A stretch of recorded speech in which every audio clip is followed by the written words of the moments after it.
Okay, let's pause. I know the let's reason just you stop right here.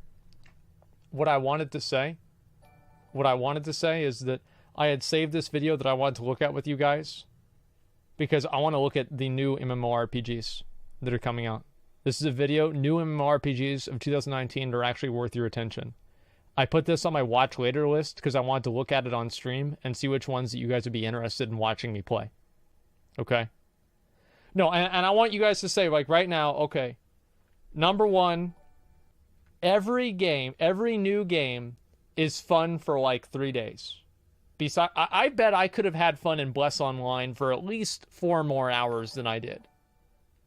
And those very beginning moments of an MMO where nobody knows anything about the game and you're just completely like in this world and you're trying to learn everything and like figure things out and you're like encountering other people and like it's really the social interactions and like the idea that everyone has just been placed in a completely new world and it's like boom, go do whatever you're gonna do.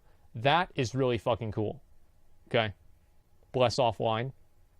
Remember whenever we made our guild name, Bless Offline, and it wouldn't let us make the guild name because the server crashed? That was a beautiful day. clicked on this video. It's the same reason I click on these kind of videos. I'm just hoping that someone has knowledge of some great game that checks all of my boxes that somehow I missed. As MMO fans, we've been in a bit of a new game drought these last years, and we've seen videos with the same games that probably still won't be released for years populate the... Oh, dude, there's the Pantheon people. They're going to be fucking triggered. Like, I don't know what it is about Pantheon, but whatever that game does for people, they just have to defend it, no matter where it is. Bless Offline. Like, I mean, I'm not going to look at it right now. But Pantheon. It's just, I hope Pantheon is good. I hope Ashes of Creation is good, but damn, I'm not sure if that's going to happen. Games to check out this year style lists, surrounded by other games that just aren't even worth your time. Okay. 2019 is bad, but for me, there actually are a few bright spots. We'll start with one of them, Temtem. Broadly speaking, this is an MMO based around monster or creature collection, taming, breeding, and battling. And there's no hiding it, they've obviously played and taken huge inspiration from Monster Rancher on the PlayStation 1. One of the most appealing aspects of Temtem to me, besides saying its name, is in order to make the turn-based battles and combat as skill-reliant as possible, their vision is to remove as much RNG. The campaign... We're not playing that one, okay? Like, let's just get that out of our head right now. We're not playing that one, period. Like, if I wanted to play Animal Crossing, I'd play Animal Crossing. If I wanted to play Pokemon, I don't want to play Pokemon because I would always, like... I just level up one Pokemon to like level 100 and then just have him solo everything. And then if he couldn't solo it, I'd throw my Game Boy across the room. Housing, cosmetics, and the promise of cross-platform play is just gravy, and is probably just the start of what we can expect from this game in the future. Okay. Where do the Joy-Con boys stand when it comes to that Temtem? That's a 10-10! Temtem! That's a 10-10! My fucking voice! Let's get the elephant in... Isn't that guy like crazy or something? Because I saw like his Twitter or something. And like he was just... The guy was out of control. That was Will Smith. That wasn't Will Smith, man. He's a paid actor? Well, yeah, of course he's playing it up for the fucking stream, dude. He's playing it up for the fucking video. You think this dude's actually hooping and hollering around whenever he sees some fucking bullshit Pokemon rip-off MMO? Fuck no, he's just trying to put on a show. That's the whole point. Come on. Okay, just a second. 10, that's a 10, he's banned on Twitch? My fucking oh, voice. okay. Well, if he comes up again, I'll skip through it. I didn't know that. World of Warcraft Classic. I could release an entire video on my thoughts on this. I think the way that they're releasing this title is the safe option and is squandering a huge opportunity by doing so, but it's undeniable that this will be the largest and most interesting release we've had or will have in MMOs for a while. MMOs are so much fun the first month when people are still enjoying the game. figuring it out. Hey. All of the communities and online presence the game has is like supercharged. Friends haven't quit yet. And World of Warcraft Classic will be that and more. Because you're going to attract not only people looking to play a new game, but people who may have stopped playing games wanting to jump in and see what those people who haven't been able to shut up about it for a decade are talking about. You also have some of the top video game influencers who are full on board with this game. You're also going to get people who may have played the game way back then that are going to come back in a different phase of their life. Why do they have to say that word, influencers?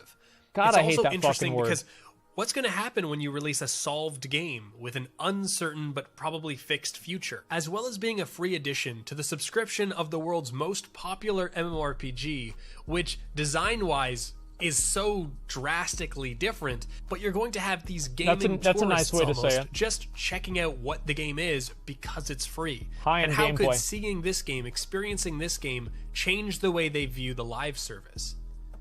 But most importantly, it's a rose-tinted glasses reality check. Some of the more tedious old-school mechanics are both remembered too fondly and written off as just nostalgia. I'm going to play it to be part of that initial wave, but it's not a game that I'll take seriously. All the discovery for me has already been done. It will be nice to again try to one-shot triple Windfury proc people, but the launch of World of Warcraft Classic is to me, as a returning player, more of an event than a game that I want to see unfold.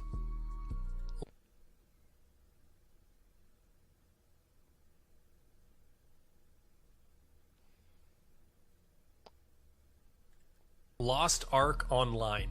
It launched in Korea last year, and I played it up until recently, almost daily.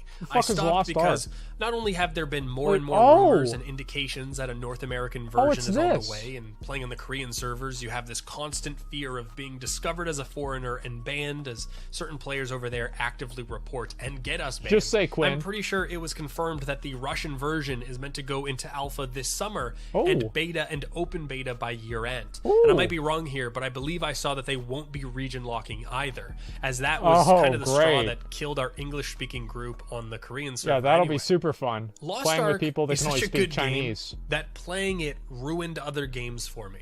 The level of polish and care with the game, as well as how good it feels and looks to push buttons, even with the increased ping, is almost unrivaled. The performance is stellar, the variation, the amount of content, it's just a solid MMORPG. Although I will add that it is a solid MMORPG in the same vein as Final Fantasy XIV, where once you get to the end game stuff, it becomes formulaic to a fault, but presented well. Every game is formulaic at the end game. Like, Classic WoW is formulaic. Like, every game, because people are so focused on min-maxing nowadays, every single game becomes... That's a good idea. Yo, I could make that emote. Pause champ. That's such a good idea. Holy shit. For every single time that I pause. I love that idea. I'm going to figure out a way to do that. But oh yeah, I'll maybe I could like have his mouth closed or something. I'll think about that. Listen, the only reason I don't like Lost Ark is because it's isometric, right? You're not able to move your camera around in the same way that you can with WoW. And it doesn't really feel like you're in like the world in that same way because you're not able to move your camera around. Maybe that's just because, you know, I don't know, like it's my personal opinion, but you know, close enough. Is very gamey, and while it looks like an ARPG, it couldn't be further from that and is considerably slower and much more structured. Look at that hammer. While I do play overseas games and tinker with English patches, it's like the hammer from Dark Souls 3, Lost Ark, the Lodo's I've hammer. Never specifically recommended other people to jump through similar hoops. It's camera nostalgia. Lost Ark is actually an exception there, and I would say that when it hits the Russian servers, if it isn't region locked, I would get my hands on the game, even just to try it, to know and see that this is a game that kind of lived up to the incredibly crazy amount of hype that was backing it. This next one might get groans. It's called Mad World, and let me just say outright that strictly on the atmosphere and the visuals of this game that I have been looking forward to this for a while now. Add in that this game is a full-featured MMO, but is browser-based and free-to-play, and that accessibility already makes it a contender and worthy of a mention.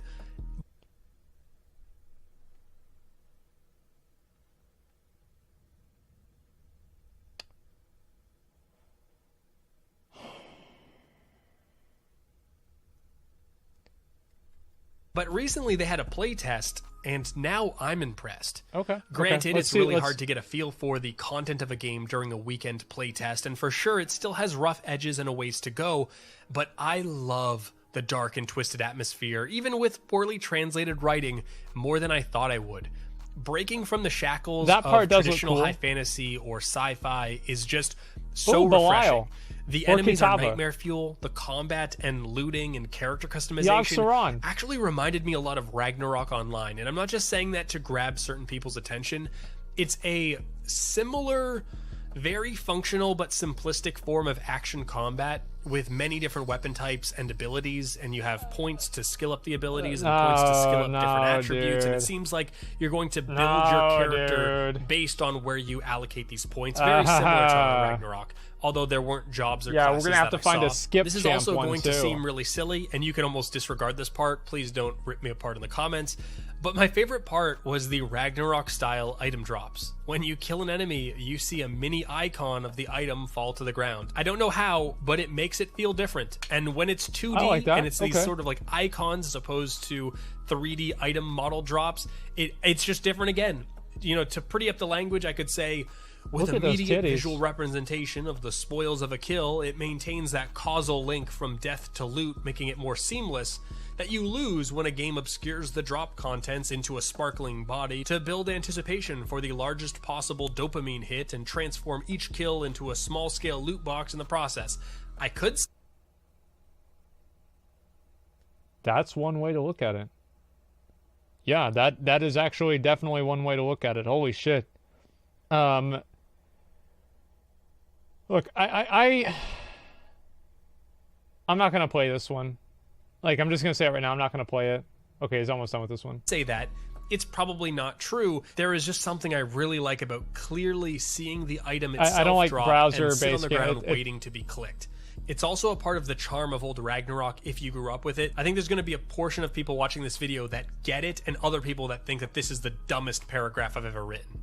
Yeah. Overall, it does have a lot of the charm of Tree of Savior, but it's dark. And again, it's a browser game that's free to play, which is crazy. And even seeing the massive amount of new players into Albion when they released free to play, it's just, Wow. you can never discount That's a lot of free people. products Holy that shit. run on everything. And Mad World is a Yeah, look at cool Fortnite. free That's a good product point. Yeah, that will Fortnite's an example of basically that. run on anything. So 2 last games to add here, but these are the games that I'm Okay. the least confident that they'll be playable this year. There's a good chance, but whether or not it will include the true indicator for an MMO release, the no more wipes status, who knows. All right, let's Those see two 'em. games are The New World and Hytale. New World is Amazon's big sandbox MMO. There have been some leaks and people seem to talk freely about it online, but I do believe there still is an NDA in effect, so I'll respect that. New World is really cool to me because even within sandbox MMOs, New World pushes boundaries. In fact, many of the people you may see leaks from may have played the game a few hours and came back with the impression that New World is just a survival game. It isn't. Now, I don't want to fully dig into why or how much overlap an online survival game and a sandbox MMO share already. Like, this is actually really cool. I'm already liking this game. I need to use the bathroom. I wonder if you have Amazon Prime, if you get mail faster in that game. You get like more loot. Fuck.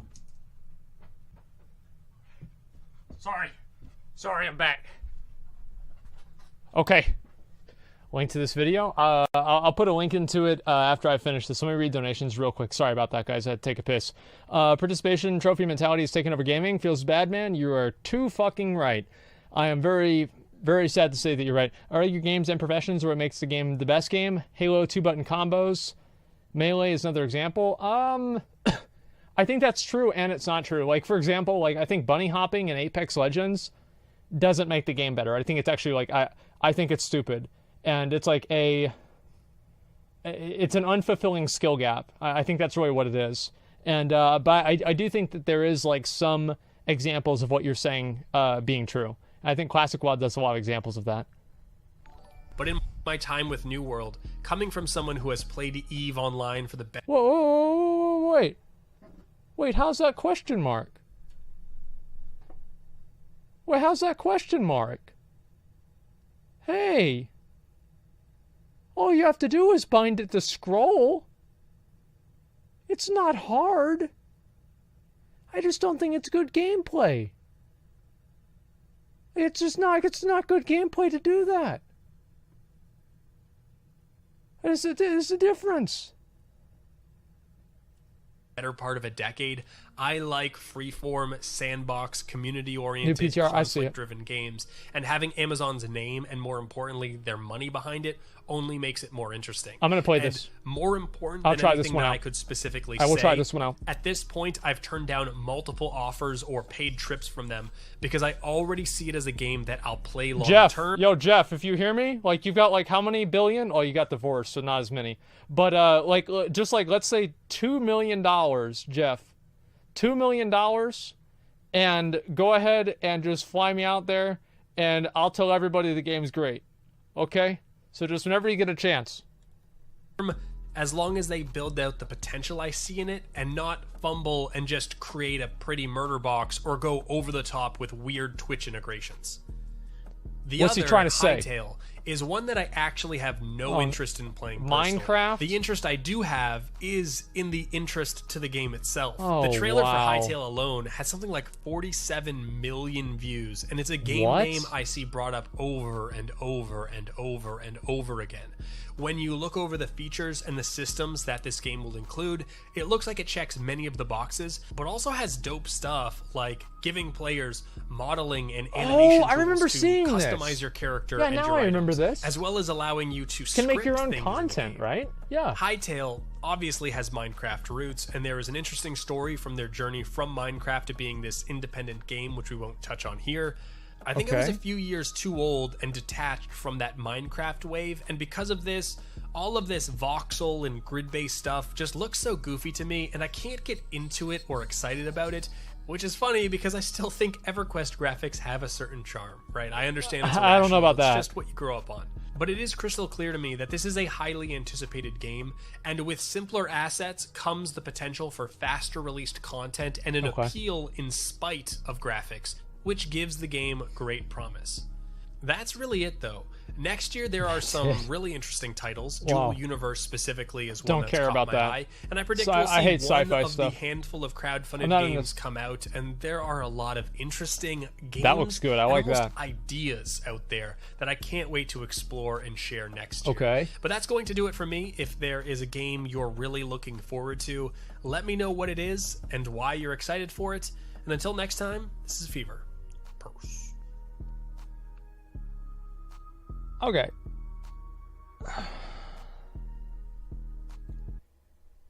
So, this game looks really cool. I like this game a lot. The graphics look great. The UI looks good. It makes sense. You have like the menus where you're able to create camps and stuff. Like Survival let game me look at and a the menu here. sandbox MMO. Yeah, look at that menu there. I really, really like that. So I know I'm not trying to get sponsored by Jeff. Okay, I'm expressing myself. This does seem like the most appealing MMO that I can see here. Like, did you guys kind of agree with that? So the first game is a Pokemon ripoff. Second game, I don't know. I mean, we'll see what happens with this one here. Let's see. Third game, isometric. Maybe might play it if there's an English version. That looks okay. This is RuneScape plus Ragnarok, which equals not interested. And then we're going to look at, obviously, oh yeah, that was Albion Online. I haven't really played that one either. Yeah, all these look like shit. I don't think they all look like shit, right? But this is the only game that I'm really particularly interested in looking at, to be honest, okay? 20 upcoming MMORPGs, PC games in 2019, 2020. I think that's maybe a little bit too many to look at right now. But like the whole point is that I'm kind of excited to see what this is going to be, but everything else, it's not really as much. I don't know, like, how do you guys feel about it? Am I wrong about that or not?